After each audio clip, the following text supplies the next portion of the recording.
സ്വാഗതം ഇന്നത്തെ ബിഗ് സ്റ്റോറിയിലേക്ക്. ഭൂമി ഏറ്റെടുക്കൽ ഓർഡിനൻസിന്റെ കാലാവധി കഴിഞ്ഞെന്ന് എന്ന് വെച്ചാൽ ഇനി അപ്പോ ഇത് നിലവിലില്ലെന്ന്. അപ്പൊ വേണമെങ്കിൽ മാവേലിക്ക് ഒരു അന്യായം ഫയൽ ചെയ്യാവുന്നതാണല്ലേ? എന്തെന്ന് പറഞ്ഞു? അല്ല, കേരളം വേണമെങ്കിൽ തിരിച്ചു തന്നോന്നും പറഞ്ഞു.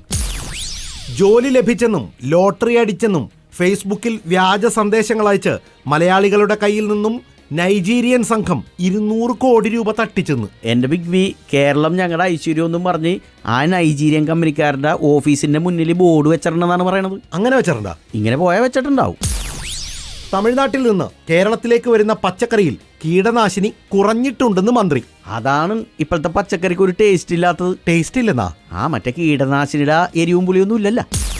കേരളത്തിൽ യാത്രാ കപ്പൽ സർവീസ് ആരംഭിക്കുന്നെന്ന് വാർത്ത. നമ്മുടെ ഒരു രീതി വെച്ച് ആദ്യം ഒരു വിവാദ സർവീസിനാണുള്ള ചാൻസ്. വിവാദ സർവീസിനാ? മറ്റേ കോഴിക്കോട് സ്റ്റുഡിയോയിൽ മറ്റേ ആള്, കൊച്ചി സ്റ്റുഡിയോയിൽ ഇയാള്, ടെലിഫോൺ ലൈനിൽ മറ്റേ ആളെന്നൊക്കെ പറഞ്ഞ് ഒരു കപ്പൽ ചർച്ച. ഇത് ബിഗ് സ്റ്റോറിയുമായി ബിഗ് ബി മുരുകനുമോൻ റേഡിയോ മാംഗോ. നാട്ടിലേക്കും പാട്ടായി.